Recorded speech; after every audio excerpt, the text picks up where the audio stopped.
Hello, नमस्कार, राम राम, खमा खणी, स्वागत आप सभी का एक बार फिर से लहर पाठशाला आरपी स्टडी पर। मैं दिनेश आंजना आप सभी के बीच हाजिर। उम्मीद है आप सभी अच्छे होंगे, मस्त होंगे, स्वस्थ होंगे, घर परिवार में भी अच्छे होंगे और बढ़िया अच्छे प्रकार से अपनी तैयारी कर रहे होंगे। मित्रों, हम टीचिंग एप्टीट्यूड के टॉप 1000 क्वेश्चन है वो कर रहे थे और उन क्वेश्चनों के अंदर हमारी आज ये मेरे हिसाब से 7 या 8 नंबर की क्लास है, 8 नंबर की क्लास है जिसको अपन अच्छे से पढ़ेंगे। इसमें अपन कुछ न्यू प्रश्न करेंगे जो सबको करने कंपलसरी है। ये आपको ना तो किसी बुक के अंदर मिलेंगे और ये क्वेश्चन है वो, इनमें से कुछ क्वेश्चन एग्जाम के अंदर जरूर हर बार पूछे गए हैं और आगे भी पूछे जाने की पूरी क्या है संभावना है। ऐसा क्या है, इसमें हम आरटीई पढ़ेंगे। आप कहोगे आरटीई 2009 हमने अपने सिलेबस के अंदर कहीं नहीं देखा। बिल्कुल आपने नहीं देखा होगा। हम पढ़ेंगे एनसीएफ 2005, आप कहोगे सिलेबस में कहीं नहीं देखा। हम पढ़ेंगे नेप 2020, आप कहोगे सर ये क्या सन लेके आए हो, ये सब है ही नहीं सिलेबस में। तो ये सब आपके सिलेबस के अंदर है लेकिन ये लिखे हुए नहीं है, सिलेबस में लिखे हुए नहीं है कि एनसीएफ है, आरटी है, यहाँ क्या है, सी नेप है। लेकिन एक जागरूकता नाम की चीज होती है, जागरूकता से प्रश्न पूछे जाते हैं बीएसटीसी में। जागरूकता में एक शिक्षक होने के नाते उसको एजुकेशन की जो पॉलिसियां हैं, क्या क्या बदलाव वगैरह हुए हैं वो पूछे जाने। जैसे एनसीएफ का नाम पूछा गया, पाठ्यक्रम किस प्रकार का होना चाहिए, पाठ्यक्रम का स्वरूप क्या होना चाहिए, ये प्रश्न पूछे जाते हैं। ठीक है, इसके अलावा एक शिक्षक को कितने सप्ताह में कितने घंटे काम करना चाहिए, कितने बच्चों पर कितने मास्टर होते हैं, ये प्रश्न पूछे गए। नेप से इसका पैटर्न क्या है, किसने समिति ने सिफारिश की वगैरह, राष्ट्रीय शिक्षा नीति 1968 क्या थी, ये सब प्रश्न पूछे जाते हैं। 84 वाली क्या थी। तो बड़ी अच्छे प्रकार से सभी साथी जुड़ जाइएगा। फिर अपन अपने सवालों की क्या करते हैं, शुरुआत करते हैं। आज का एक एक प्रश्न क्या है, बहुत ही ज्यादा महत्वपूर्ण है, वो रहने वाला है। तो सभी साथी बढ़िया अच्छे प्रकार से सेशन को शेयर कर दीजिए। बिल्कुल, बाड़मेर कब आ रहे हो सर, मिलना है आपसे। बाड़मेर अगले रविवार को आने की पूरी संभावना है। ठीक है, हाँ सर, मजा तब आएगा जब एग्जाम के बाद में टॉप 100 के उसमें से 50 में से 50 के प्रूफ लेकर आओगे। देखिएगा, कहते हैं ना कि प्रत्यक्ष को प्रमाण की आवश्यकता नहीं होती है। ठीक है, मुझे शिक्षण अभिरुचि में कभी प्रूफ नहीं देना पड़ा है। ठीक है, शुरुआत में देना पड़ा था, अब हर किसी को पता है कि प्रश्न आते ही आते हैं। यहां से नहीं आएगा तो दुनिया की कोई ताकत नहीं बता सकती कि ये देख लो यहां से आया। कई बार हमने, फिर भी जो राजस्थान के नामी शिक्षक है, चलिए अपने पास इतना वो कहते हैं कि प्रतिष्ठा नहीं है, वो अपने से बड़े हैं, काफी समय से पढ़ा रहे, तो बिल्कुल उनके प्रति वैल्यू आपकी ज्यादा होगी, हम भी उनका सम्मान करते हैं। लेकिन जब उन्होंने भी ताल ठोके कहा था कि हमारी कोचिंग से हम जो पढ़ा रहे हैं, अगर अपनी कोचिंग से क्वेश्चन नहीं आया तो वो कहीं से भी नहीं आएगा, कोई कोचिंग वाला नहीं बता सकता। चलो हमने भी कहा, चलो हम भी यही कहते हैं कि अगर हमारी कोचिंग से नहीं आया तो फिर कहीं से नहीं आएगा, कोई कोचिंग वाला नहीं बता सकता। और जब प्रश्न पूछे गए सृजनात्मकता के, प्रश्न पूछे गए टॉरेंस के, सृजनात्मक परीक्षण के, तो आप आंसर की देखेंगे तो सबसे पहले वाकई यही कहते हैं कि टॉरेंस वाला थोड़ा बाहर से आ गया, ये पेपर थोड़ा सा हार्ड आ गया। जबकि हमने आंसर की में सबसे पहले वही कराया कि ये देख लो टॉरेंस वाला अपन ने पढ़ाया था, ये देख लो डिसलेक्सिया अलेक्सिया हमने करवा रखे हैं। तो वो चीज है। तो शिक्षण अभिरुचि में प्रूफ देने नहीं पड़ते। हाँ, प्रूफ मुझे जीके में देने पड़ेंगे क्योंकि जीके में आप मेरे ऊपर पहली बार भरोसा कर रहे हो कि सर जीके आपसे पढ़े। चलो, शिक्षण अभिरुचि में तो 50 में से 50 आते ही आते हैं। ठीक है, जीके आपसे पढ़ रहे हैं तो जीके के अंदर क्या 50 में से 40 क्वेश्चन आप दिला पाओगे, तो उसके लिए आप जो एमसीक्यू बैच ज्वाइन करेगा उसका प्रूफ मुझे देना पड़ेगा। शिक्षण अभिरुचि में प्रूफ देने की आवश्यकता नहीं पड़ती है, इतना तो काम किया है इस विषय पर। ठीक है, हाँ, जीके में भी एक बार देना पड़ेगा, फिर दोबारा देने की आवश्यकता नहीं पड़ेगी। आरटीई का पूरा नाम क्या है, फटाफट से बताओ भाई। आरटीई है, इसका पूरा नाम क्या है? तो सिंपली भाषा में इसको कहा जाता है राइट टू एजुकेशन। हम नॉर्मली भाषा में क्या कह देते हैं कि राइट टू एजुकेशन है, यानी कि शिक्षा का अधिकार है। वही क्या है, शिक्षा का अधिकार है, वही क्या है, आरटी। लेकिन अगर थोड़ा सा विस्तृत रूप में देखा जाए, देखो राइट टू एजुकेशन भी सही है, गलत नहीं है। राइट टू एजुकेशन यानी कि शिक्षा का अधिकार, यही आरटी है। ठीक है, लेकिन आरटी एक्ट आया 2009 में, इसका पूरा नाम था अनिवार्य एवं निःशुल्क बाल शिक्षा अधिकार अधिनियम। ठीक है, तो वही हो जाएगा कि right of children to free and compulsory education. तो आपका राइट ऑप्शन बी हो जाएगा। ठीक है, विस्तृत पूरा अनिवार्य एवं निःशुल्क शिक्षा की बात की जाए तो ये है, बाकी नॉर्मली शिक्षा के अधिकार की बात की जाए तो आरटीई हो जाएगा। ठीक है, हिंदी में आपको नाम पूछे तो हमारी सरकार एक नीति लाई जिसका नाम है आरटी, 2009 में लाई गई, इसलिए नाम रखा गया आरटी 2009। ध्यान से समझना एक एक चीज को। ठीक है, नहीं ये सारी चीजें कहा भैया हम निःशुल्क शिक्षा देंगे, फ्री में पढ़ाएंगे, फिर भी लोग फ्री में नहीं पढ़े तो पढ़ना जरूरी है। पढ़ो, हम फ्री में पढ़ा रहे हैं। तो निःशुल्क व अनिवार्य बाल शिक्षा अधिकार क्या कहा जाएगा, निःशुल्क व अनिवार्य बाल शिक्षा अधिकार, निःशुल्क व अनिवार्य बाल शिक्षा अधिकार, ये क्या हो जाएगा, ये आपका आरटीई का नाम हो जाएगा, जो आपको अच्छे से याद रखना है।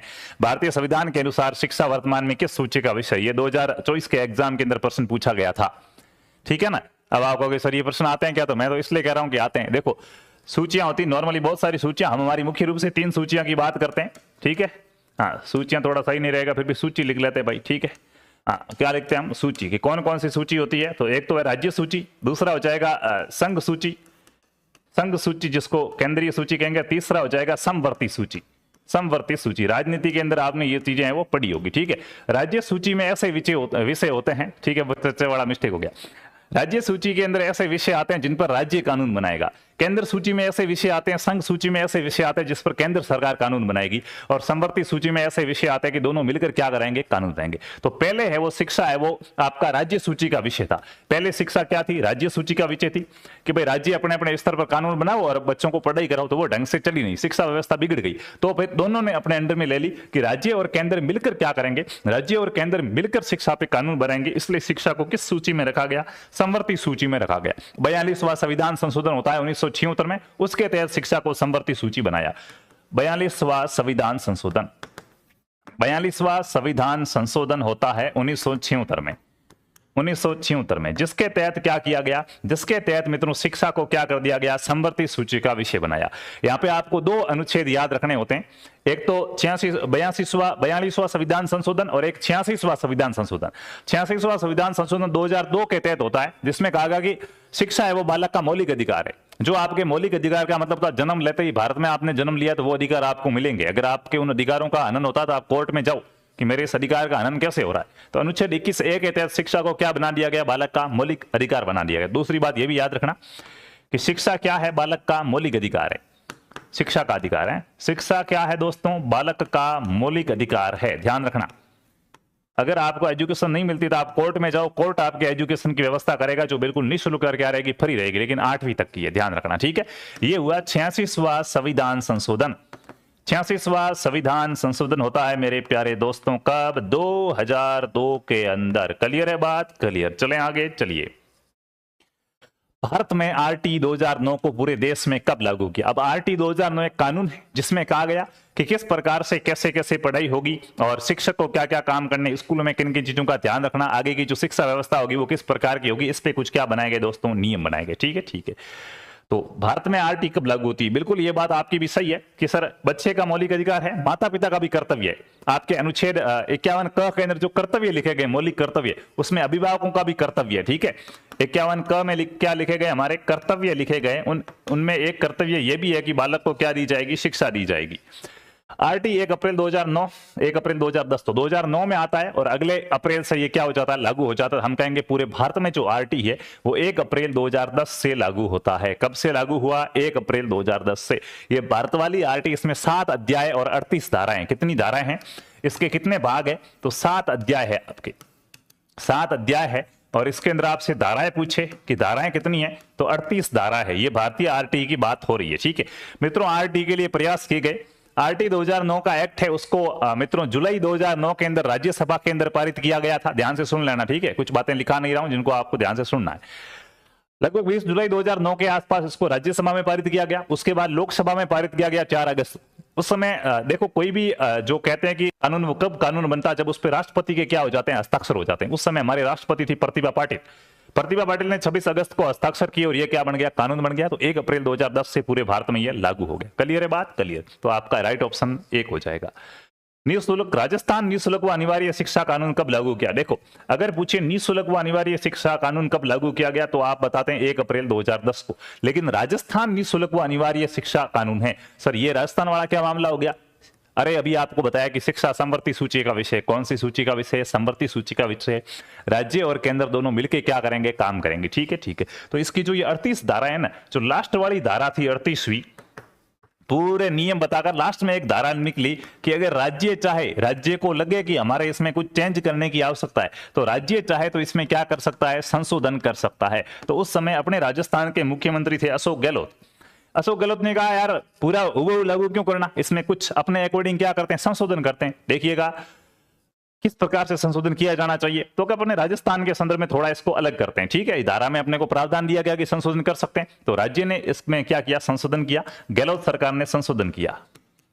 गहलोत सरकार ने क्या किया, गहलोत सरकार ने आरटी में क्या किया, संशोधन किया, और संशोधन करके अपनी नई आरटी बनाई। क्या बनाई, नई आरटी बनाई, जिसका नाम रखा गया राजस्थान आरटी, यानी कि राजस्थान निःशुल्क व अनिवार्य शिक्षा कानून। ठीक है, और ये कानून है, ये 29 मार्च 2011 को संशोधित होता है और क्या होता है, लागू होता है। ठीक है, तो ये हमारा 29 मार्च 2011 को लागू हुई थी आरटी। अच्छे प्रकार से ध्यान रखना, यहां प्रश्न ऐसे आ जाए कि संशोधित आरटी कब लागू हुई।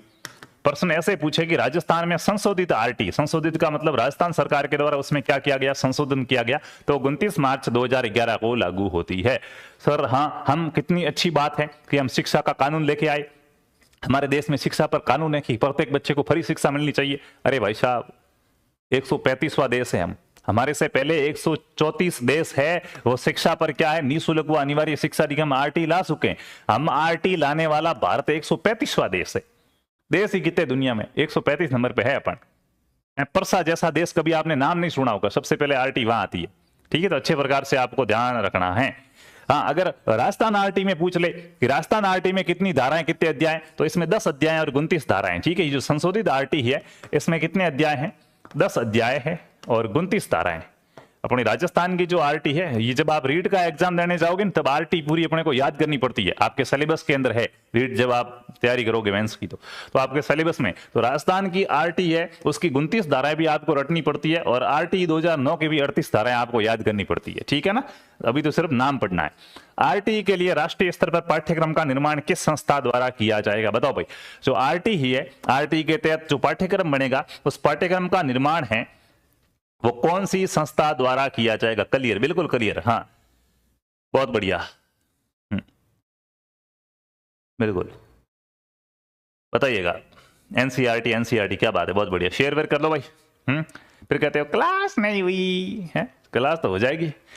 देखिएगा, आरटीए के अंदर कहा गया कि भाई जो राष्ट्रीय स्तर है, पूरे भारत के अंदर जो पाठ्यक्रम बनेगा, सिलेबस बनाने वाली कंपनी कौन सी, या कहेंगे कि सिलेबस बनाने वाली संस्थान कौन सी, तो वो संस्थान है एनसीईआरटी। कौन सी संस्थान है, एनसीटी बनाती है नियम, क्या बनाएगी, नियम बनाएगी। ठीक है, और एनसीईआरटी के द्वारा क्या बनाया जाएगा, सिलेबस बनाया जाएगा।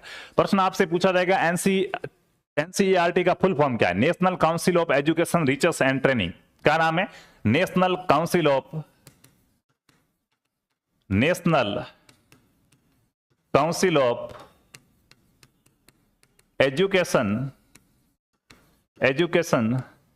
Research and training. आप कहोगे सर ये क्या हो गया, तो आपने किताबें लाई है, हाँ किताबों पर ऐसा अशोक स्तंभ टाइप का ऐसा कुछ बना हुआ, राजस्थान पाठ्य पुस्तक मंडल लिखा हुआ, उसके बाद राष्ट्रीय शैक्षिक अनुसंधान व प्रशिक्षण परिषद नाम लिखा हुआ आता है, हाँ वही एनसीईआरटी है। हिंदी में इसका नाम हो जाता है राष्ट्रीय, नेशनल का राष्ट्रीय, काउंसिल का मतलब एक परिषद है एक प्रकार की। ठीक है, जो क्या काम करती है, एजुकेशन रिसर्च एंड ट्रेनिंग, यानी कि शिक्षा के ऊपर अनुसंधान और प्रशिक्षण देती है। ठीक है, तो राष्ट्रीय शैक्षिक अनुसंधान व प्रशिक्षण परिषद, अनुसंधान व प्रशिक्षण परिषद, राष्ट्रीय शैक्षिक अनुसंधान व प्रशिक्षण परिषद, एनसीईआरटी। आपसे पूछा जाएगा एनसीईआरटी की स्थापना कब हुई, 1961 के अंदर क्या होती है, स्थापना होती है। आपसे पूछा जाएगा एनसीईआरटी का मुख्यालय कहां पर है, आप क्या बता दोगे, बेंगलोर बता दोगे क्या, नहीं, फिर मारे जाओगे। क्या बताना है, दिल्ली बताना है कि दिल्ली के अंदर इसका क्या मुख्यालय, क्या काम करती है, स्कूली शिक्षा में गुणात्मक सुधार कैसे किया जाए, इस पे वो नीतियां बनाती है, सलाह देती है। ठीक है, प्रश्न अगर ऐसा है कि स्कूली शिक्षा में सुधार पर, स्कूली शिक्षा में सुधार पर नीतियां व सलाह, यह काम किसका है, यह काम एनसीईआरटी का है। छड़ी फेंको बचपन अपनाओ का नारा आरटी के किस प्रावधान से संबंधित है। मित्रों, आरटी का नारा क्या है, आरटी में एक नारा दिया गया कि क्या करना है, छड़ी फेंको और बचपन बचाओ, टाबरों को पीटो मत, बच्चों को मारना नहीं है, पीटना नहीं है। छड़ी है यानी कि जो डंडा है, जिसका आपके गुरुजी गंगाराम जी कहा करते थे, उस गंगाराम जी को फेंको और बच्चों का बचपन बचाओ। इससे बच्चे डरते हैं, अभी वो इतने परिपक्व नहीं है कि वो समझदार बने, आप उनकी पिटाई कर रहे हो। आजकल आपने देखा होगा कि स्कूल के अंदर किसी की हिम्मत, कोई मास्टर बच्चे को पीट के बता दे, बच्चा पीट देता है मास्टर को, है। 12वीं की हिस्ट्री की क्लास चल रही थी, कोरोना के बाद का टाइम था, मास्क लगा के सभी स्कूल में आते थे। एक कोई लाडला सा स्टूडेंट था हमारा भी, ठीक है, बुरा मान गया, मास्क लगाया यहां से करके ऐसे उल्टा पहना यहाँ पे, तो भाई मैंने कहा यहाँ तो उतार के रख दे, हैं, यहाँ फिर सही लगा, नहीं लगाऊंगा, गुस्सा आ जाता कभी कभार, थोड़ी तातू हुई तो गए बाहर मिलना आप गुरुजी। मैंने कहा अरे यार कल से स्कूल छोड़नी पड़ेगी है अपन तो गए टम टम खत्म है। हाँ तो वो वाले बच्चे धमकी दे रहे थे कि बाहर मिलना फिर पता चलेगा है मास्क कैसे पहनना, मैं सिखाऊंगा आपको। तो फिर कहना पड़ता भाई तेरे करना है वो ऐसे कर है, आंख बंद करके क्या है उसे को छोड़ के पढ़ाना पड़ता है। आजकल शिक्षक है वो बच्चे को मार नहीं सकते, मारे तो उन पे केस हो जाता है, बच्चे को हर्जाना मिलता है, जुर्माना भरना पड़ता है शिक्षक को, ऐसी स्थिति है। फिर आपको कूटा गया वो, सर हमें जो पीटा गया उसका क्या, हमें जो पीटा गया अगर उसका हमें मुआवजा मिले तो आज आप सब करोड़पति हो सकते हो हैं। तो भाई साहब वो बात अलग है कि आपको कानून का ज्ञान नहीं था, अब ये चीजें आप पढ़ रहे हो तब आपको कानून का ज्ञान आया। आजकल स्कूल में बच्चे पढ़ रहे हैं उनके पास मोबाइल वगैरह है तो वो चीजें सब समझते हैं, गुरुजी हाथ मत देना वरना फंस जाओगे कल है, वो वाली बात है। तो भाई कहा कि बच्चों को सड़ी फेंको, बचपन बचाओ, मुफ्त शिक्षा दो, शिक्षकों के कार्य घंटे निजी स्कूल में आरक्षण।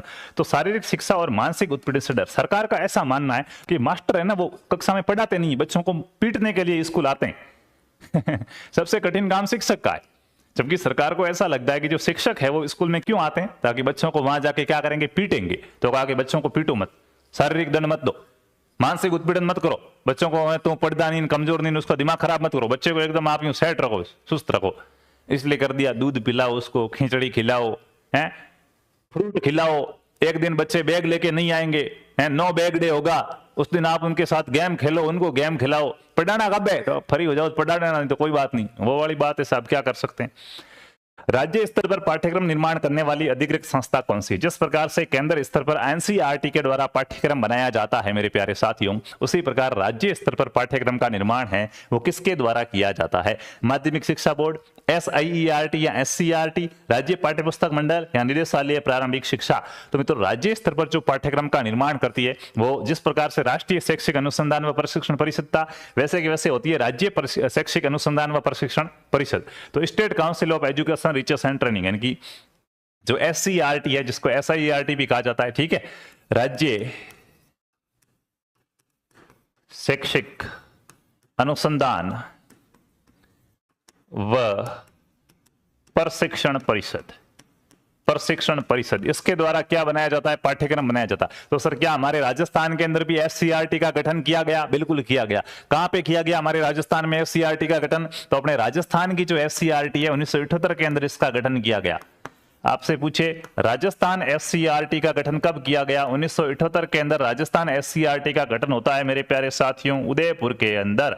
कौन से पुर में होता है बताओ? उदयपुर में होता है। कौन से पुर में? उदयपुर में। क्या काम करना है? केंद्र सरकार की जो भी नीतियां हैं उनको क्या करो, लागू करो, और राज्य स्तर पर पाठ्यक्रम का क्या करो, निर्माण करो, और खाओ पियो और मौज करो। क्लियर है बात? क्लियर है। अच्छा आगे चलें। चलो, राजस्थान में आरटी लागू करने के लिए किस संस्था को नोडल एजेंसी नियुक्त किया गया? राजस्थान में किसको कहा गया कि भाई आरटी के जितने भी नियम वगैरह आएंगे ना लागू हो जाने चाहिए, ये काम आपका है, लागू करवाने का पूरा काम आपका है। ये जिम्मेदारी किसको सौंपी गई थी? राजस्थान स्कूल शिक्षा परिषद को, निदेशालय माध्यमिक शिक्षा को, राजस्थान राज्य पाठ्यपुस्तक मंडल को, निदेशालय प्रारंभिक शिक्षा बीकानेर को। तो मित्रों राज्य स्तर पर राजस्थान के अंदर जो एससीईआरटी लागू मतलब आरटी लागू करने की जो नोडल एजेंसी बनाई गई थी वो नोडल एजेंसी किसको बनाई गई थी? निदेशालय प्रारंभिक शिक्षा बीकानेर को बनाया गया था। ठीक है, ठीक है। दो चीजें आपको याद रखनी है, ये निदेशालय प्रारंभिक शिक्षा विभाग कहां पर है हमारा? बीकानेर के अंदर। दूसरा पूछा जाएगा आपसे कि माध्यमिक शिक्षा बोर्ड कहां पर है आपका? दूसरा प्रश्न आपसे क्या पूछा जा सकता है?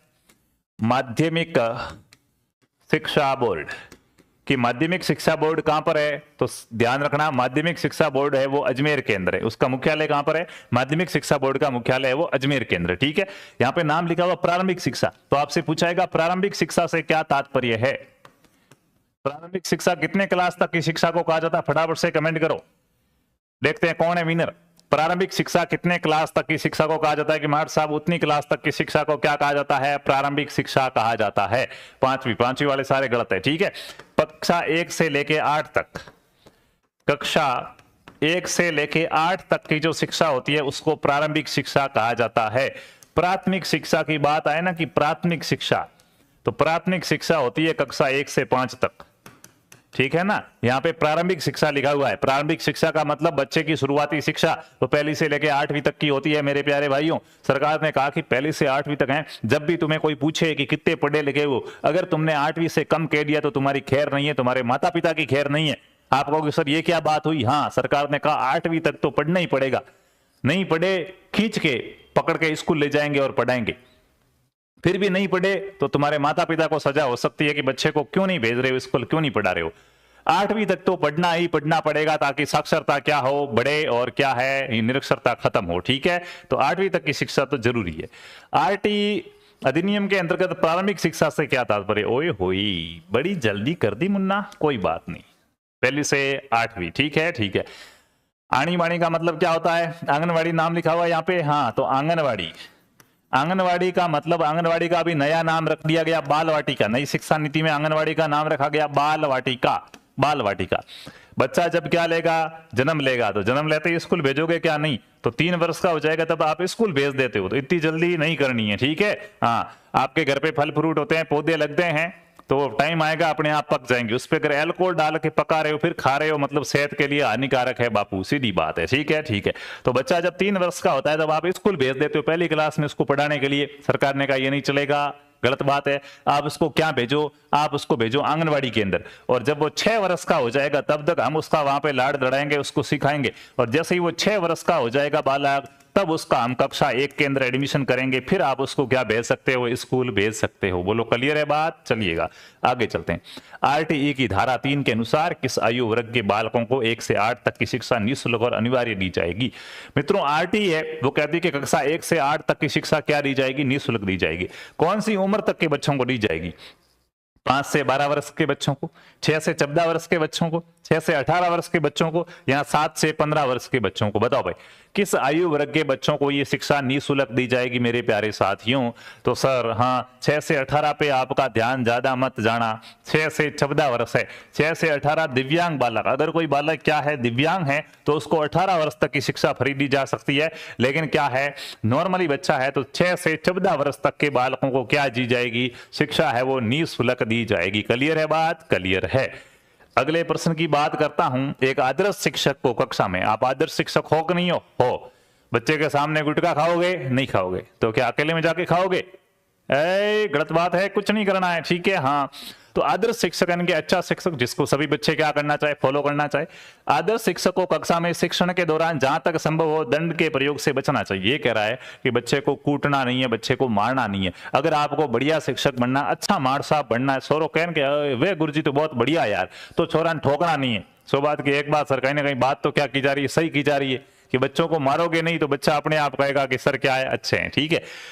तो नहीं मारना चाहिए। क्यों? ये सर कहा गया क्या कि बालक को किसी भी प्रकार का दंड नहीं दिया जाना चाहिए? बिल्कुल कहा। आरटी की धारा 17 है, धारा 17, बच्चे को मारा तो खतरा है। धारा 17, बच्चे को मारा तो मास्टर तुझे क्या है? खतरा है। ध्यान रहेगा, याद रहेगा। आरटी की धारा 17, बच्चे को मारा तो मास्टर तुझे खतरा, ठीक है। बच्चे को नहीं मार सकते। क्यों नहीं मारना चाहिए?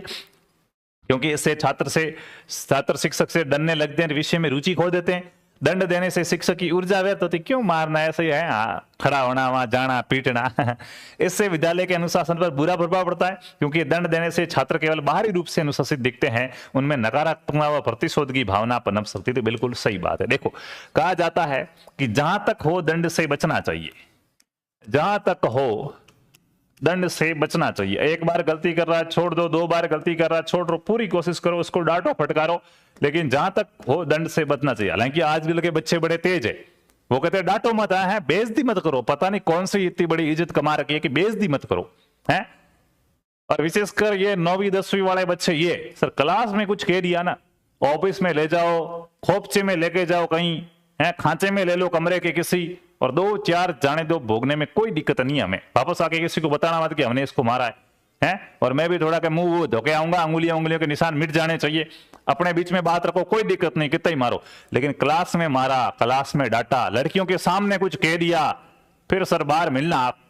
क्यों? क्योंकि बहुत सारी इज्जत कमा रखी होती है उनने, तो उनको लगता है कि क्लास के अंदर सर उनको डांटेंगे, लड़कियों के सामने सर उनको कुछ कहेंगे तो उनकी इज्जत में क्या आ जाएगी? कमी आ जाएगी।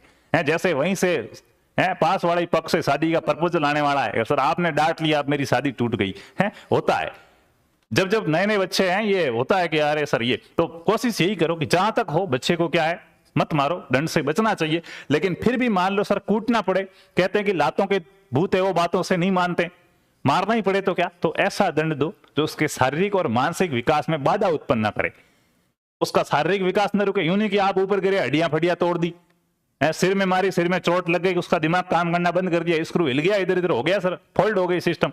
तो वो ध्यान रखना है कि मान लो फिर भी आपसे पूछे कि अगर दंड देना पड़े, अगर दंड देना ही पड़े, अगर दंड देना ही पड़े तो क्या करना चाहिए, तो ऐसा दंड दिया जाए, तो ऐसा दंड दिया जाए, अगर दंड देना ही पड़े तो ऐसा दंड दिया जाए जो उसके विकास में बाधा उत्पन्न न करे, जो उसके विकास में बाधा उत्पन्न न करे, जो उसके विकास में बाधा उत्पन्न न करे। क्लियर है बात? क्लियर है, ठीक है। बच्चे का विकास रुक गया तो जिम्मेदार मास्टर हो, ठीक है।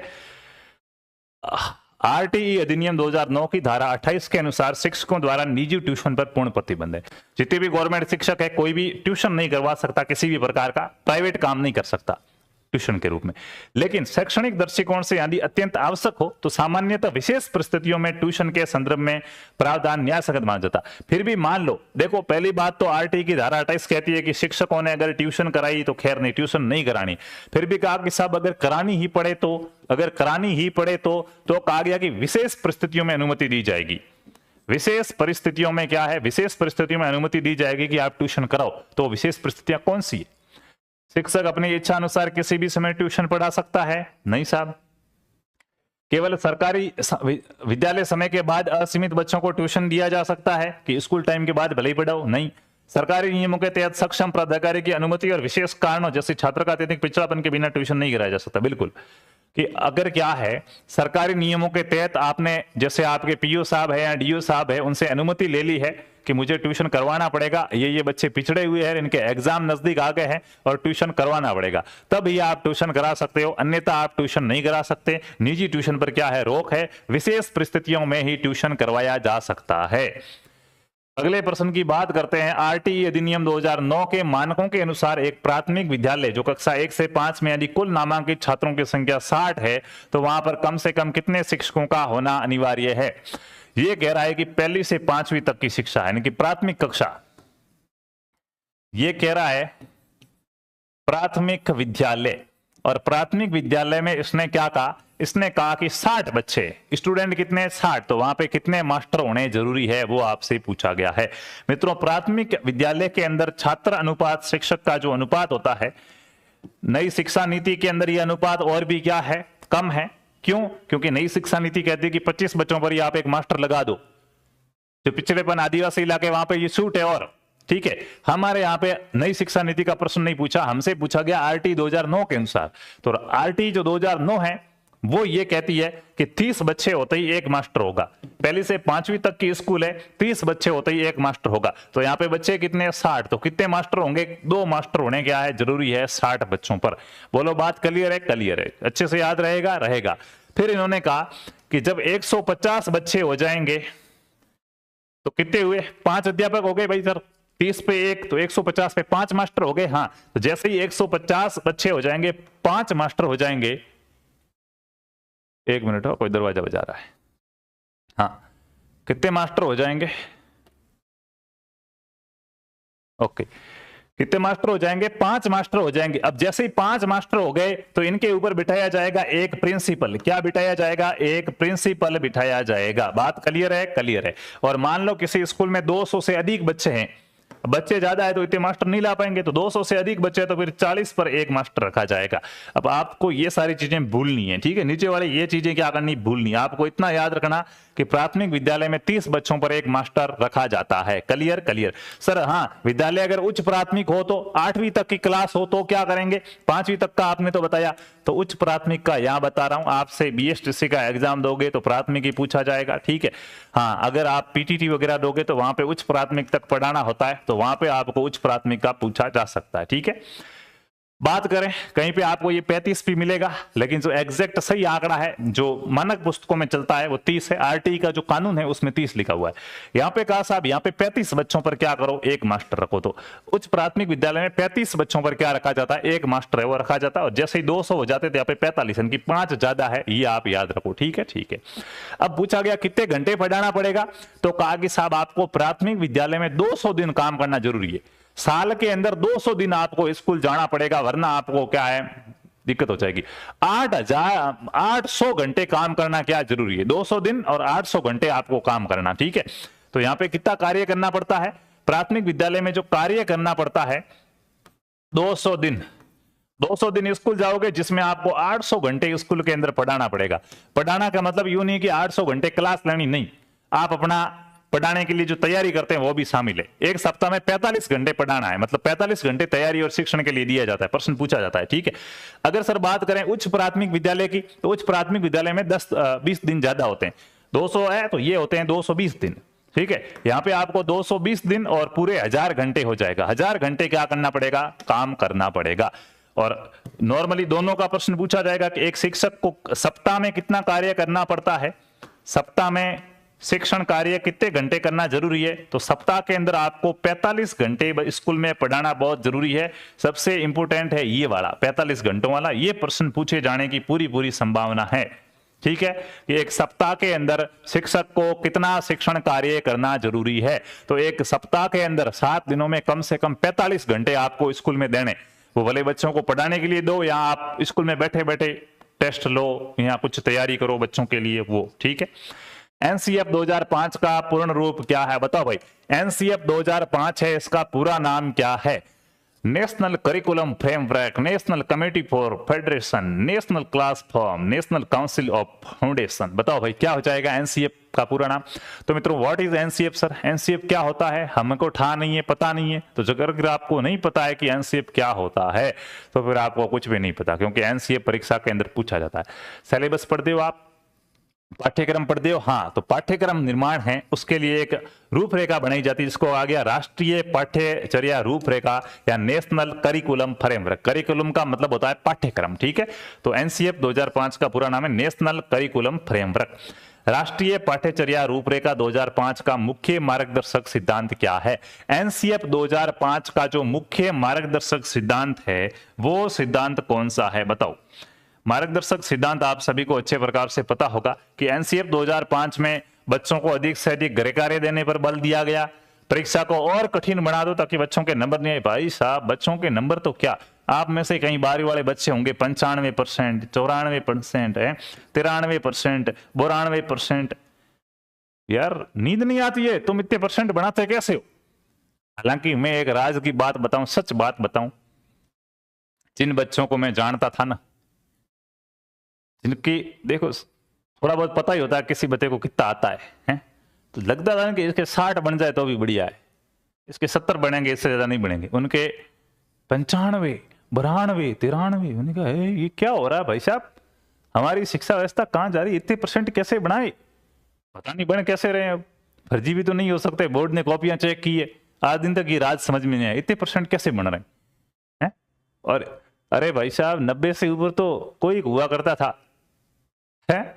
हमारे स्कूल में मैं पहला बंदा था जो 80 पार किया था, और पार करके कोई यूं ऊपर नहीं किया था। 80.67 बने थे 10वीं में, तब भी अरे क्या बात है 80%।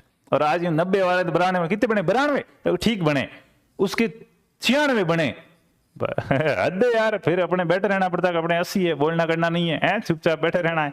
तो वो वाली बात है। तो परीक्षा को तो कठिन किया, आजकल तो पता नहीं कुछ हो रहा है। अपशब्द वाले प्रश्न आ रहे हैं बोर्ड के एग्जाम में, खाली जगह वाले प्रश्न आ रहे हैं।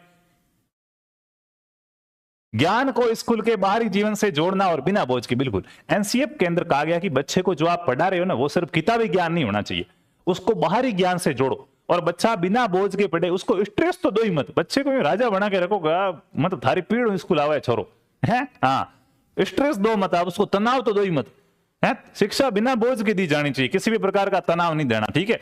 रटाना नहीं है उसको, रटंत विद्या से मुक्ति। रटंत विद्या से क्या करो? रटंत विद्या से क्या करो? बच्चे को मुक्ति दिलाओ। क्लियर है बात? क्लियर है। आधुनिक शिक्षा प्रणाली और एनसीएफ 2005 के मार्गदर्शक सिद्धांतों के अनुसार विद्यालय पाठ्यक्रम का स्वरूप कैसा होना चाहिए? स्कूल का जो पाठ्यक्रम है, सिलेबस है, वो किस प्रकार का होना चाहिए, ये आपसे पूछा गया है। मित्रों पाठ्यक्रम शब्द आप यहाँ पे बार बार देख रहे होंगे। ये जो पाठ्यक्रम शब्द है, जिसको आप तो सिलेबस कहते हो, ठीक है, लेकिन इसको करिकुलम कहा जाता है। क्या कहा जाता है? करिकुलम। पाठ्यक्रम को क्या कहा जाता है? करिकुलम कहा जाता है। क्या कहा जाएगा? करिकुलम। लैटिन भाषा का एक शब्द है करिकुलम। ये करिकुलम कौन सी भाषा का शब्द है? लैटिन भाषा का शब्द। लैटिन भाषा का शब्द है करिकुलम, जिससे क्या बना हुआ है, आपका पाठ्यक्रम बना है। इसका करिकुलम का अर्थ होता है मैदान, दौड़ का मैदान, दौड़ का मैदान। आपका सिलेबस ये कहता है कि आपको परीक्षा से पहले पहले इतने मैदान में दौड़ना है, यानी कि ये चीजें क्या करनी है, याद करनी है। क्लियर है, क्लियर है। पाठ्यक्रम है, इसको शिक्षण प्रक्रिया का तीसरा ध्रुव माना जाता है। अगर आपसे पूछे कि शिक्षण प्रक्रिया का तीसरा ध्रुव किसे कहा जाता है, तो शिक्षण प्रक्रिया का जो तीसरा ध्रुव होता है वो पाठ्यक्रम को कहा जाता है। सिलेबस को क्या कहा जाता है, और ये सिलेबस बाल केंद्रित होना चाहिए। बच्चे को ध्यान में रखकर सिलेबस क्या किया जाना चाहिए, तैयार किया जाना चाहिए। बाल केंद्रित का मतलब है बाल काला है उसका सिलेबस कैसा होगा, काला होगा, और जिसके बाल व्हाइट है उसका कैसा होगा, धोला होगा, है हाँ। जिसके गुगराले बाल है उसका सिलेबस थोड़ा कठिन होगा, ऐसा ऐसा। जिसके एकदम सिल्की सिल्की बढ़िया से लंबे बाल है उसका सिलेबस बढ़िया एकदम सिंपल होगा। ये है क्या, नहीं। तो बाल का मतलब है बालक है, बच्चा है, ठीक है, चिल्ड है। बाल केंद्रित का मतलब है बच्चे को ध्यान में रखकर, बच्चे की रुचि क्या है, बच्चे की क्षमता क्या है, बच्चे की योग्यता क्या है। 5वीं क्लास का सिलेबस बना रहे हो तो आपको पहले ये सोचना है कि 5वीं क्लास का बच्चा कितना सीख सकता है, 5वीं क्लास के बच्चे का दिमाग कैसा होता है, वो किन किन चीजों को समझ सकता है, वही उसके सिलेबस में रखो, दूसरी चीजें मत रखो। ठीक है, ठीक है। आगे, बुनियादी शिक्षा या नई तालीम की अवधारणा का प्रतिपादन किसके द्वारा किया गया? 2024 में प्रश्न पूछा गया था। बुनियादी शिक्षा या जिसको कहा जाएगा बेसिक शिक्षा, हिंदी में ही लिख लेता हूं, बेसिक शिक्षा। आपसे पूछा जाएगा कि बेसिक शिक्षा की अवधारणा किसने दी। आपको कहा जाता है कि सिलेबस पूरा नहीं हुआ तो बेसिक बेसिक तो पढ़ो, कम से कम जो चीज जरूरी है वो तो पढ़ो। तो वैसे के वैसे होती है बेसिक शिक्षा। क्या है ये बेसिक शिक्षा? तो बेसिक शिक्षा की अवधारणा गांधी जी ने दी थी। गांधी जी ने कहा था कि कम से कम बच्चे को इतना तो पढ़ाया जाना चाहिए कि वो अपना जीवन है वो आराम से काट सके, उसको दूसरों पर निर्भर नहीं रहना पड़े कि भाई आज 5,000 रुपए देना, आज 1,000 रुपए देना। शिल्प केंद्रित पाठ्यक्रम पर बल दिया था गांधी जी ने। गांधी जी ने कहा कि वो अपना रोजगार स्वयं प्राप्त कर सके, ऐसी शिक्षा बच्चे को दी जानी चाहिए। किताबें कितनी पढ़ा रहे हो, पीएचडी की डिग्री कर ली उसने, लेकिन फॉर्म अगर चपरासी का भर रहा है, मतलब कहीं ना कहीं हमारी शिक्षा व्यवस्था में कमी है। वही वाली बात है, बेसिक शिक्षा की अवधारणा गांधी जी के द्वारा दी गई। इन्होंने जो शिल्प केंद्रित शिक्षा पर बल दिया था, शिल्प केंद्रित शिक्षा पर क्या दिया, शिल्प केंद्रित शिक्षा पर बल दिया। गांधी जी ने कहा कि कम से कम ऐसी शिक्षा है प्राप्त करो, खुद अपने हाथ से कोई काम करो और आपकी रोकड़ी हाथ में आ जाए, रोजगार आपको मिल जाए, दूसरों पे आप क्या है, निर्भर है वो नहीं हो। एक शिक्षक के लिए पाठ्यक्रम का होना क्यों आवश्यक है और इससे उसे मुख्य रूप से क्या लाभ होता है? भाई आप कहते हो कि स्कूल का सिलेबस, यहाँ कहेंगे क्लास का सिलेबस फिक्स होना जरूरी है कि इस क्लास में क्या क्या है। किसी भी चीज का सिलेबस देख के क्या पता चलता है, मास्टर को क्या पता चलता है सिलेबस देख के? इससे शिक्षक को विद्यालय में खाली समय मिल जाता है क्योंकि सिलेबस उसको पता है। पाठ्यक्रम से ये स्पष्ट हो जाता है कि बालकों को क्या पढ़ाना और कैसे पढ़ाना। सिलेबस देखेगा तो उसे स्पष्ट हो जाएगा कि बच्चों को क्या पढ़ाना है और कैसे पढ़ाना है। इससे शिक्षक को बच्चों को गृह कार्य देने में आसानी होती है। पाठ्यक्रम होने से शिक्षक को कक्षा में कम बोलना पड़ता। बच्चा कुछ भी पूछे, सिलेबस सर आ रहा है क्या, सिलेबस देख, ऐसा है क्या? नहीं। तो पाठ्यक्रम स्पष्ट होने से बच्चे, शिक्षक को यह पता चल जाता है कि बच्चों को क्या पढ़ाना है और कैसे पढ़ाना है। क्लियर है बात? क्लियर है। आगे देखो, विद्यालय और समाज एक ही सिक्के के दो पहलू है और इनके बीच खाली जगह संबंध पाया जाता है। रिक्त स्थान के लिए उपयुक्त कथन सुनिए। तो विद्यालय और समाज दोनों एक ही सिक्के के पहलू है। क्यों? क्योंकि विद्यालय को लघु समाज कहा जाता है। जो आपका विद्यालय होता है, इस विद्यालय को कहा जाता है लघु समाज, यानी कि छोटा समाज। तो समाज का ही भाग हुआ। इसको समाज की प्रयोगशाला कहा जाता है। समाज की प्रयोगशाला कहा जाता है। आपके घर वालों को सबसे पहले किसने बताया कि तुम्हारा बच्चा ऐसा है कैसा है? हाँ सर, पड़ोसियों के पत्थर मारे थे उसने बताया था तुम्हारा बच्चा बदमाश है, हमारे पत्थर मारता नहीं। वो तो ऐसे ही बता दे, कोई जलन से बता दे, कोई किसी का लाड का ज्यादा हो तो ही बता दे। हैं हाँ, अंटीने का बच्चा है, 5 रुपए दे रही हूँ, जा गुटखा लेके आ, किसी को बताना मत। है तेरे चाचा को पता नहीं चलना चाहिए। तुम जय गुटखा लाके उसको दे दिया, तुम उसके लिए बहुत अच्छे हो गए, ठीक है। और तुमने ही उसको गुटखा खाते देख लिया, लाया आपने नहीं था और बता दिया गुटखा खाती है, तुम उसके लिए बुरे हो गए। तो पड़ोसियों की नहीं सुनी जाती है। बात है सबसे पहले शिक्षक की होती है। बच्चा स्कूल के अंदर जाता है, मास्टर उसको घर वालों को बता देता है आपका बच्चा पढ़ाई में होशियार है, ये सीधा है, आपका बच्चा नहीं पढ़ता, लोफर है बेटा 1 नंबर का। तो टेस्टिंग कहां पे हुई बच्चे की कि बच्चा कैसा है? वो हुई स्कूल के अंदर। तो समाज की प्रयोगशाला कहा जाता है विद्यालय को, ठीक है। इनके बीच में घनिष्ठ, क्लोज या इमीडिएट, जिसको घनिष्ठ कहा जाएगा, घनिष्ठ संबंध होते हैं। कैसे संबंध होते हैं?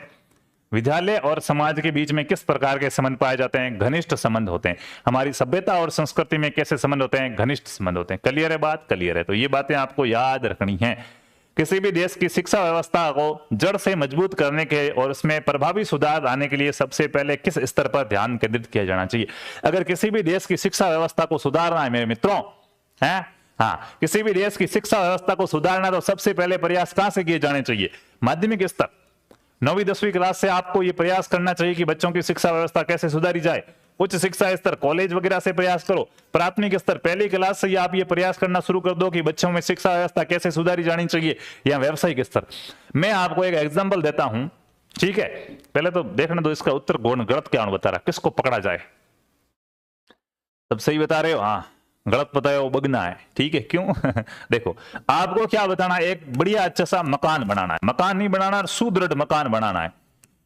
सुदृढ़ मकान बनाना जिसपे आपको 5 मंजिलें बनानी है, तो तैयारी कहां से करनी पड़ेगी? नींव से। उसका जो आधार होगा, जो नींव होगा कि पा आप जिसे मारवाड़ी में कहते हैं, नींव मजबूत भरनी होगी। नींव अगर मजबूत भरी हुई होगी तो उस पे 5 मंजिलें टिकेगी, वरना क्या हो जाएगी? दब जाएगी। क्लियर है? क्लियर। तो वैसे ही नींव कौन सी होती है? प्राथमिक स्तर होती है। पहली कक्षा से ही बच्चे को मजबूत बनाना पड़ेगा, है तभी आगे वो काम आएगा। पहली क्लास से लाठा रखना पड़ेगा उसको। क्लियर बात? क्लियर। मुदालियर आयोग शिक्षा का गठन। मुदालियर आयोग से पहले पाठ्यक्रम के बारे में भाई खत्म कैसे हो गई चीजें? बुनियादी शिक्षा हो गई, ठीक है, आधुनिक शिक्षा प्रणाली हो गई, मुख्य सिद्धांत, ठीक है, सिद्धांत हो गए। चलो उसके उद्देश्य नहीं आए। एनसीएफ के उद्देश्य लिखो। आपसे पूछा जाएगा कि एनसीएफ के क्या क्या उद्देश्य है, ठीक है? उद्देश्य नहीं आए, उद्देश्य लिखो कि एनसीएफ के क्या क्या उद्देश्य है। फिर आपका एनसीएफ क्या हो जाता है? कंप्लीट होता है, ठीक है? कि पाठ्यक्रम में जो एनसीएफ वगैरह आता है इसके क्या क्या उद्देश्य है, क्या क्या होना चाहिए। तो सबसे पहले तो कहा गया कि भाई प्राथमिक कक्षा में त्रिभाषा सूत्र लागू करना है। जो पहली से 5वीं तक की स्कूल है उसमें त्रिभाषा पढ़ाई जाएगी।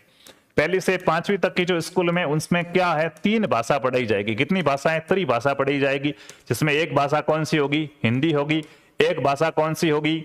इंग्लिश होगी। और एक तीसरी भाषा कोई भी हो सकती है, जैसे आपके संस्कृत की किताब पर लिखा हुआ होता था तृतीय भाषा संस्कृतम, ऐसा लिखा हुआ होता था। हाँ, तो विशेषकर अपने यहाँ पे संस्कृत चलती है, बाकी लोकल लैंग्वेज भी हो सकती है। अपने राजस्थान की कोई लैंग्वेज है नहीं, अपन सब हिंदी के पीछे पड़े हुए हैं।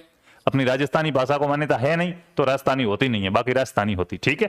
तो संस्कृत है तीसरी भाषा अपने संस्कृत की। 3 भाषाएं बच्चे को क्या है? पहली से 5वीं क्लास तक पढ़ाई जाएगी। पाठ्यक्रम बाल केंद्रित होगा, ये बात मैंने आपको बता दी। और शिक्षा के साथ बाह्य वातावरण का भी ज्ञान दिया जाएगा। रटने को छोड़कर सीखने पर बल दिया जाएगा। और शिक्षा क्या दी जाएगी? बिना बोझ के दी जाएगी। शिक्षा क्या दी जाएगी? शिक्षा बिना बोझ के। किसी भी प्रकार का बच्चे को, मैंने क्या कहा, स्ट्रेस तो देना ही नहीं है, टेंशन तो देना ही नहीं है। बच्चे को टेंशन दिया तो मास्टर के क्या हो जाएगा? टेंशन हो जाएगा, ठीक है? अच्छे प्रकार से क्या करना है? याद रखना है।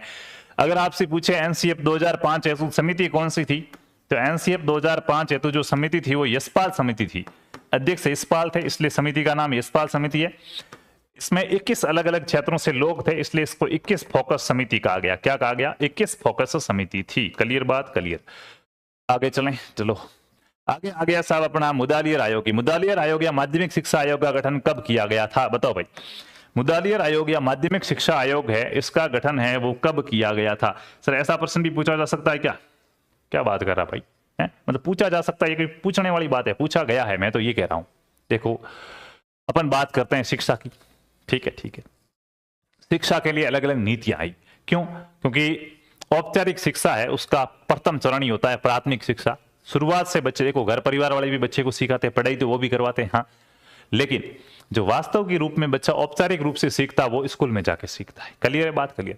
तो शिक्षा व्यवस्था को सुधारने की शुरुआत प्राथमिक स्तर से होनी चाहिए। हाँ, प्राथमिक स्तर में शिक्षा व्यवस्था को सुधारने के लिए ऑपरेशन चला था, ऑपरेशन ब्लैक बोर्ड। आपसे पूछा जाएगा कि ऑपरेशन ब्लैक बोर्ड का संबंध किससे है? ऑपरेशन ब्लैक बोर्ड आपसे पूछा जाएगा, ऑपरेशन ब्लैक बोर्ड का संबंध किससे है?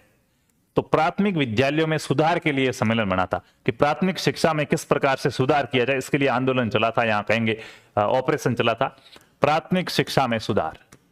आपसे पूछा जाए कि ऑपरेशन ब्लैक बोर्ड का संबंध किससे है, तो आपको बताना है कि प्राथमिक शिक्षा में सुधार के लिए चला था operation black board.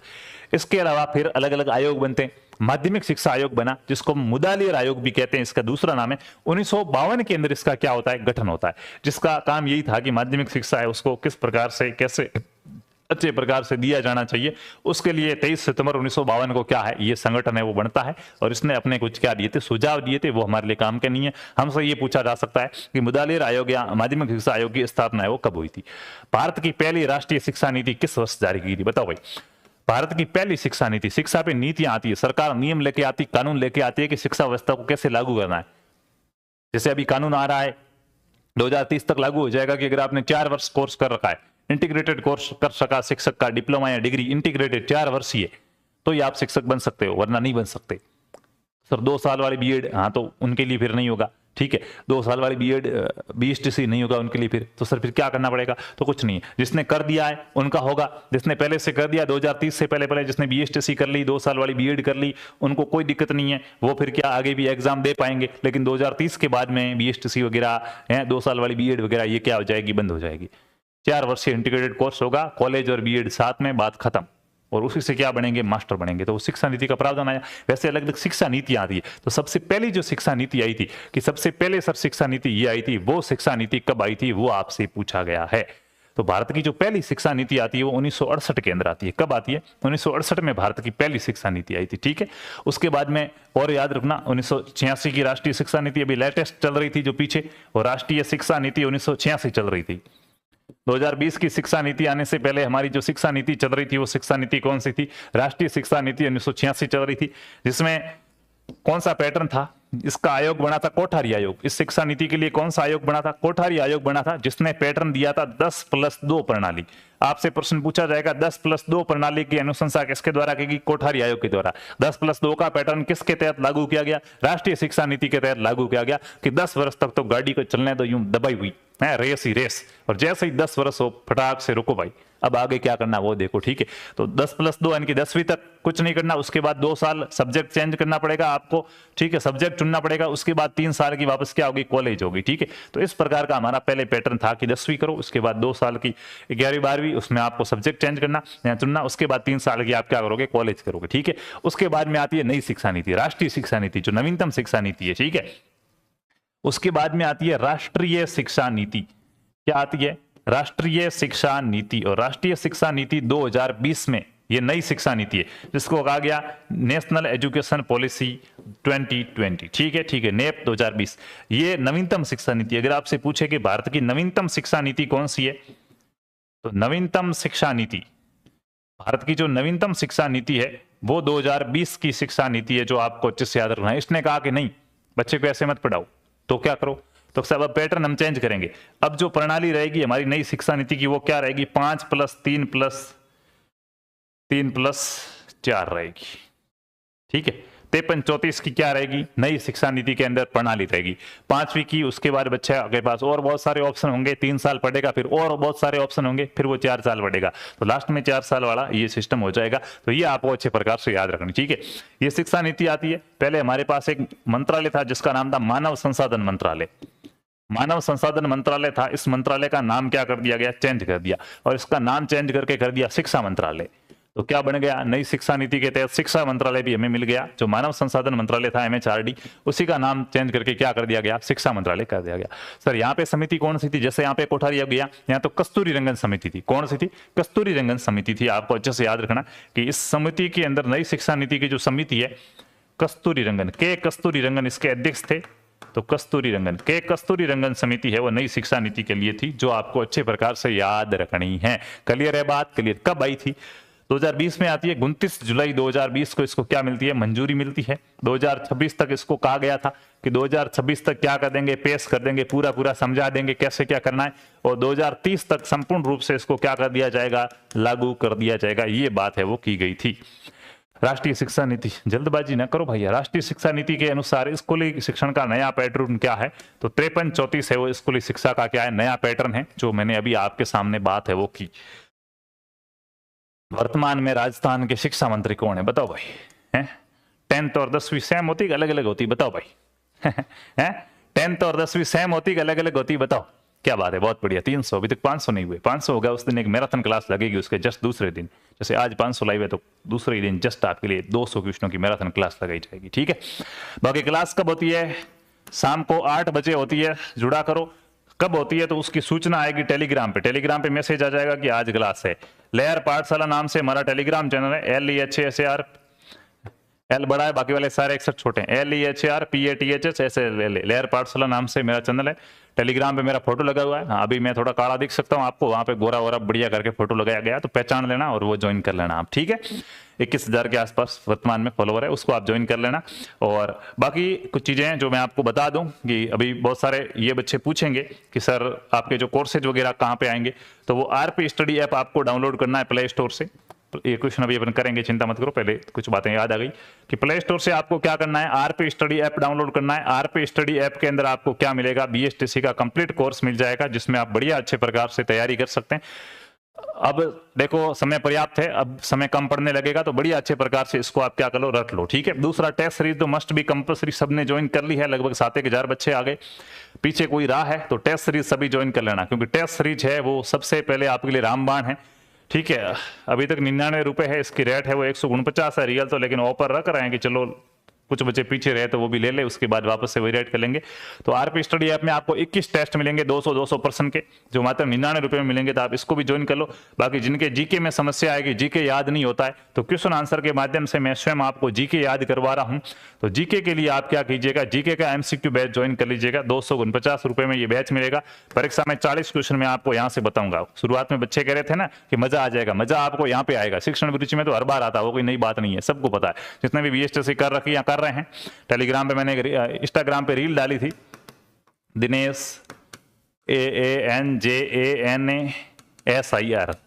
Dinesh Anjana sir, ये इंस्टाग्राम आईडी है, देख सकते हैं। वहां पे एक रील डाली थी कि BSTC में जो सिलेक्शन, जिसका सिलेक्शन हो चुका है, उससे तो आप पूछोगे कि शिक्षण अभिरुचि कहां से पढ़ेगी, तो वो तो मेरा नाम जरूर लेगा कि दिनेश आंजना सर से पढ़ी।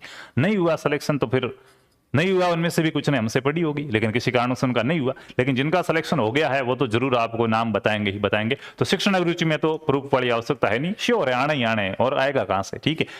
रही बात अब की बार जीके में भी ऐसा ही करने जा रहे हैं, फिर पीछे रह जाओगे कि सर हमें पता नहीं था, सीरियस नहीं लिया आपने। जीके में भी ऐसा ही करने जा रहे हैं। जीके में आपको डर लगता है, लेकिन अब मुझे डर नहीं लगा। 50 में से 40 क्वेश्चन मैं आपको इस बैच में से प्रूफ बताऊंगा कि ये देख लो हमने पढ़ा यार, 50 में से 40 क्वेश्चन सीधे सीधे छप गए। तो ये बैच बढ़िया अच्छे से ज्वाइन कर लेना। 449 रुपए का, अभी 249 में ऑफर चल रहा है। MCQ के साथ थ्योरी लिखाई जाती है, नोट्स आप प्रिंट करवा के भी पढ़ सकते हो, PDF प्रिंट कराओ, अच्छे से पढ़ो, लिखो, कुछ भी करो, बढ़िया अच्छे से पढ़ो। RP स्टडी ऐप डाउनलोड करके इसको ज्वाइन कर लो। पेमेंट किसी और से करवाना तो ये नंबर है, इस नंबर पर आप संपर्क कर सकते हो, ठीक है। अब बताओ राजस्थान का शिक्षा मंत्री कौन है?